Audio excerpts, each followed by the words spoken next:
ಮಿತ್ರರೇ ನಮಸ್ಕಾರ. ನಾವಿವತ್ತು ಜ್ಯೋತಿಷ್ಯ ಶಾಸ್ತ್ರದಲ್ಲಿ ಬಹಳ ಇಂಪಾರ್ಟೆಂಟ್ ಆಗಿರುವಂತಹ ಗ್ರಹ ಮತ್ತು ಆ ಗ್ರಹದ ಅಧಿದೇವತೆ ಬಗ್ಗೆ ಮಾತಾಡೋಣ.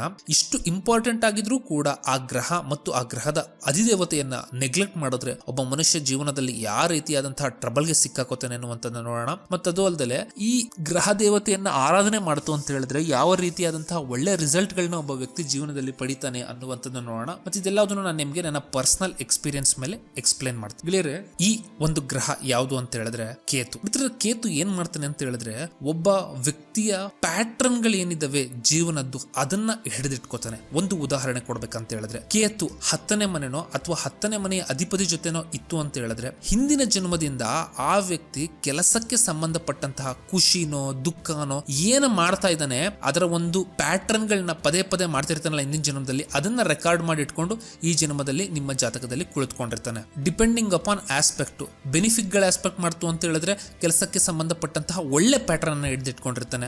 ಮ್ಯಾಲಿಫಿಕ್ ಆಸ್ಪೆಕ್ಟ್ ಇತ್ತು ಅಂತ ಹೇಳಿದ್ರೆ ಕೆಲಸಕ್ಕೆ ಸಂಬಂಧಪಟ್ಟಂತಹ ಒಂದಿಷ್ಟು ಕೆಟ್ಟ ಎಕ್ಸ್ಪೀರಿಯನ್ಸ್ ಗಳನ್ನ ಆತ ಹೋಲ್ಡ್ ಮಾಡಿ ಇಟ್ಕೊಂಡಿರ್ತಾರೆ. ಅದನ್ನ ಈ ಜನ್ಮದಲ್ಲೂ ನಿಮಗೆ ರಿಸಲ್ಟ್ ಅನ್ನ ಕೊಡ್ತಾನೆ. ಈ ಕೇತುವಿನ ಮುಖ್ಯವಾದಂತಹ ಅಧಿದೇವತೆ ಯಾರು ಅಂತ ಹೇಳಿದ್ರೆ ವಿಘ್ನೇಶ್ವರ.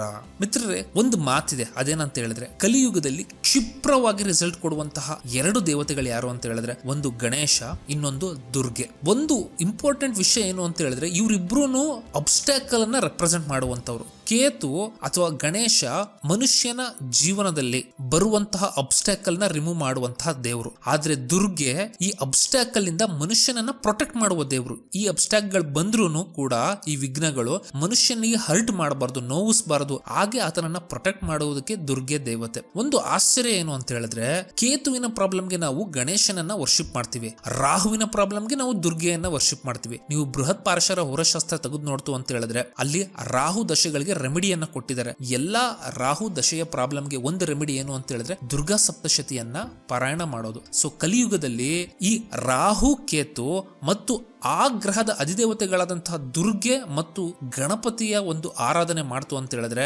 ಯಾಕೆಂತ ಹೇಳಿದ್ರೆ ಕಲಿಯುಗನ ರೂಲ್ ಮಾಡೋರೆ ರಾಹು ಕೇತು. ಸೊ ದುರ್ಗೆ ಮತ್ತು ಗಣಪತಿಯ ಆರಾಧನೆ ಯಾರು ಮಾಡ್ತಾರೋ ಅವರಿಗೆ ಈ ಕಲಿಯುಗವನ್ನ ರೂಲ್ ಮಾಡುವಂತಹ ಕೆಪಾಸಿಟಿ ಬರುತ್ತೆ ಅನ್ನುವಂಥದ್ದು. ಇಂತಹ ವಿಘ್ನೇಶ್ವರನಿಗೆ ಇನ್ನೂ ಒಂದು ಸಪರೇಟ್ ಆಸ್ಪೆಕ್ಟ್ ಇದೆ, ಇನ್ನೊಂದು ಮುಖ ಇದೆ. ಅದೇನಂತ ಹೇಳಿದ್ರೆ ಕುಜ ಕೆಲವೊಂದಿಷ್ಟು ಪ್ರಾಬ್ಲಮ್ಗಳನ್ನ ಕೊಡ್ತಾನೆ. ಆ ಪ್ರಾಬ್ಲಮ್ಗಳನ್ನು ಕೂಡ ನಿವಾರಿಸ್ಕೊಳ್ಳೋದಕ್ಕೆ ಯಾರನ್ನ ಪೂಜೆ ಮಾಡ್ಬೇಕಂತ ಹೇಳಿದ್ರೆ ಗಣಪತಿಯನ್ನ. ಅದಕ್ಕೇನೆ ಅಂಗಾರಕ ಗಣಪತಿ ಅಂತ ಹೇಳ್ಬಿಟ್ಟು ಒಂದು ಕಾನ್ಸೆಪ್ಟ್ ಇದೆ. ಅಂಗಾರಕ ಅಂತ ಹೇಳಿದ್ರೆ ಕುಜನ ಒಂದು ಪ್ರಾಬ್ಲಮ್ ಅನ್ನ ರಿಮೂವ್ ಮಾಡ್ಕೊಳ್ಳೋದಕ್ಕೂ ಒಬ್ಬ ವ್ಯಕ್ತಿ ಗಣಪತಿಯನ್ನ ಪೂಜೆ ಮಾಡ್ಬೇಕಾಗತ್ತೆ. ನೀವು ನ್ಯಾಚುರಲ್ ಝೋಡಿಯಾಕ್ ಅಂತ ಹೇಳಿದ್ರೆ ನೈಸರ್ಗಿಕ ಕಾಲ್ಪುರುಷ ಭಾವ ಅಂತ ಹೇಳಿದ್ರೆ ಮೇಷ ಲಗ್ನವನ್ನ ನೋಡಿದ್ರೆ ನಿಮಗೆ ಗೊತ್ತಾಗುತ್ತೆ. ಅಲ್ಲಿ ಮೊದಲನೇ ಮನೆ ರೂಲ್ ಮಾಡೋನು ಕುಜ, 8ನೇ ಮನೆ ರೂಲ್ ಮಾಡೋನು ಕುಜ. ಅಫ್ಕೋರ್ಸ್ 8ನೇ ಮನೆ ವೃಶ್ಚಿಕಕ್ಕೆ ಇನ್ನೊಂದು ಅಧಿಪತಿ ಇದೆ, ಅದೇ ಕೇತು. ಸೊ ಈ ಕುಜ ಮತ್ತು ಕೇತು ಇಬ್ರು ಕಂಟ್ರೋಲ್ ಮಾಡೋದು ಯಾರು ಅಂತ ಹೇಳಿದ್ರೆ ವಿಘ್ನೇಶ್ವರ. ಸಟೈನ್ ಆಸ್ಪೆಕ್ಟ್ ಅಲ್ಲಿ ಆತ ಕುಜನನ್ನು ಕೂಡ ಕಂಟ್ರೋಲ್ ಮಾಡ್ತಾನೆ ವಿಘ್ನೇಶ್ವರ. ಮನುಷ್ಯನ ಹುಟ್ಟಿನಿಂದ ಲಗ್ನದಿಂದ ಹಿಡಿದು ಮನುಷ್ಯನ ಸಾವು 8ನೇ ಮನೆವರೆಗೂ ಇಷ್ಟರ ಮಟ್ಟಿಗೆ ಗಣಪತಿ ಈ 8 ಮನೆಗಳನ್ನ ಕಂಟ್ರೋಲ್ ಮಾಡ್ತಾನೆ. ಸೊ ಆದ್ರಿಂದ ಯಾರ್ಯಾರು ಗಣಪತಿಯ ಒಂದು ಆರಾಧನೆಯನ್ನ ನೆಗ್ಲೆಕ್ಟ್ ಮಾಡ್ತಾರೋ ಹುಟ್ಟಿನಿಂದ ಸಾವು ಅಂದ್ರೆ 1ರಿಂದ 8ನೇ ಮನೆವರೆಗೂ ಎಂತಹ ಪ್ರಾಬ್ಲಮ್ ನ ಕೊಡ್ತಾನೆ ನಿಮ್ಗೆ ಅಂತ ಹೇಳಿದ್ರೆ ಇದರ ಒಂದು ಫಲ ನಿಮ್ಗೆ 9ನೇ ಮನೆಯಲ್ಲಿ ಸಿಗುತ್ತಲ್ಲ, ಅದೇ ನಿಮ್ ಲಕ್ಕು. 10ನೇ ಮನೆಯಲ್ಲಿ ಸಿಗುತ್ತಲ್ಲ ನಿಮ್ಗೆ ರಾಯಲ್ ಸ್ಟೇಟಸ್, ನೇಮು ಫೇನು. 11ನೇ ಮನೆಯಲ್ಲಿ ಸಿಗುತ್ತಲ್ಲ ನಿಮ್ಗೆ ಲಾಭ. 12ನೇ ಮನೆಯಲ್ಲಿ ಸಿಗುತ್ತಲ್ಲ ನಿಮ್ಗೆ ಮೋಕ್ಷ. ಇದ್ಯಾವುದನ್ನು ಆತ ಅಚೀವ್ ಮಾಡ್ಕೊಳ್ಳೋದಕ್ಕೆ ಬಿಡದೇ ಇಲ್ಲ. ಸೊ ಆದ್ರಿಂದ ಯಾವುದೇ ಕಾರ್ಯಕ್ಕೆ ಮೊದಲು ಒಬ್ಬ ವ್ಯಕ್ತಿ ವಿಘ್ನೇಶ್ವರನನ್ನ ಅಥವಾ ಗಣೇಶನನ್ನ ಆರಾಧನೆ ಮಾಡಲೇಬೇಕಾಗುತ್ತೆ. ಇದು ಯಾರು ಪಕ್ಕಾ ಮಾಡ್ಬೇಕಾಗುತ್ತೆ ಅಂತ ಹೇಳಿದ್ರೆ ಯಾರ ಜಾತಕದಲ್ಲಿ 10ನೇ ಮನೆಯಲ್ಲಿ ಕೇತು ಅಥವಾ 10ನೇ ಮನೆಯ ಅಧಿಪತಿ ಜೊತೆ ಕೇತು ಕುಳಿತುಕೊಂಡು ಮ್ಯಾಲಿಫಿಕ್ ಗಳಾದಂತಹ ಶನಿ, ಕುಜ ಇವ್ರುಗಳನ್ನ ಆಸ್ಪೆಕ್ಟ್ ಗಳಿಗೆ ಒಳಗಾಗಿರ್ತಾನೋ ಆಗ ವ್ಯಕ್ತಿ ಗಣಪತಿಯನ್ನ ಮೊದಲು ಆರಾಧನೆ ಮಾಡಲೇಬೇಕು. ಎಷ್ಟರ ಮಟ್ಟಿಗೆ ಅಂತ ಹೇಳಿದ್ರೆ ಗಣಪತಿಯ ಆರಾಧನೆಯನ್ನ ನಾನು ನನ್ನ ಜಾತಕದಲ್ಲಿ 10ನೇ ಮನೆ ಅಧಿಪತಿ ಜೊತೆ ಕೇತು ಇರೋದ್ರಿಂದ ಗಣಪತಿಯನ್ನ ಬಹಳ ನೆಗ್ಲೆಕ್ಟ್ ಮಾಡ್ತಾ ಇದ್ದೆ ಆರಾಧನೆಯಲ್ಲಿ. ಸೊ ಯಾವಾಗ ನಾನು ಗಣಪತಿಯ ಆರಾಧನೆಯನ್ನ ಪ್ರಾರಂಭ ಮಾಡೋದು ನನಗೆ ಹಿಂದೆ ಹಾಕಿದ ಎಫರ್ಟ್ಗೆ ಕೆಲವೊಂದು ರಿಸಲ್ಟ್ ಸಿಗ್ಬೇಕಾಗಿತ್ತು, ಅದೆಲ್ಲ ಸಿಗೋದಕ್ಕೆ ಸ್ಟಾರ್ಟ್ ಆಯ್ತು. ಅದು ಅಲ್ಲದೆ ನನಗೆ ಕೆಲವೊಮ್ಮೆ ಎಫರ್ಟ್ ಹಾಕೋದಕ್ಕೆ ಆಗ್ತಿರ್ಲಿಲ್ಲ. ಯಾಕೆಂತ ಹೇಳಿದ್ರೆ 10ನೇ ಮನೆ ಕಾರ್ಯಸ್ಥಾನ, ಕೆಲಸ ಮಾಡ್ಬೇಕಂದ್ರೆ 10ನೇ ಮನೆ ಅಧಿಪತಿ ಬಲವಾಗಿರ್ಬೇಕು. ಸೊ ಈಗ ಕೆಲಸನೇ ಸ್ಟಾರ್ಟೇ ಮಾಡಕ್ ಆಗ್ತಿರ್ಲಿಲ್ವೋ, ಯಾವಾಗ ನಾನು ಗಣಪತಿಯನ್ನ ಆರಾಧನೆ ಮಾಡೋದಕ್ಕೆ ಸ್ಟಾರ್ಟ್ ಮಾಡಿದ್ನೋ ರಿಸಲ್ಟ್ ಕೊಡ್ಬೇಕಾಗಿದ್ದ ಕೆಲಸಗಳು ಕೂಡ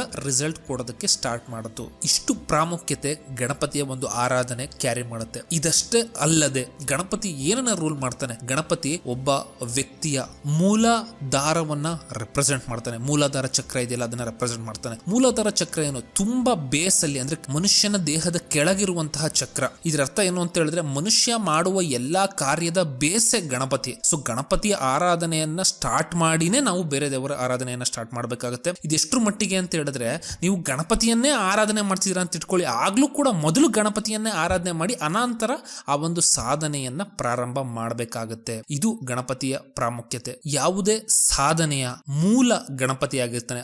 ಯಾರು ಗಣಪತಿಯನ್ನ ಆರಾಧನೆ ಮಾಡ್ತಾರೋ ಅಂತವ್ರಿಗೆ ಯಾವುದೇ ರೀತಿಯಾದಂತಹ ಅಬ್ಸ್ಟ್ಯಾಕಲ್ಸ್ ಬರೋದಿಲ್ಲ. ಮಿತ್ರರೇ, ಈ ವಿಡಿಯೋ ನಿಮ್ಗೆ ಇಷ್ಟ ಆಯ್ತು ಅಂತ ಹೇಳಿದ್ರೆ ಲೈಕ್, ಶೇರ್ ಮತ್ತು ಸಬ್ಸ್ಕ್ರೈಬ್ ಮಾಡಿ.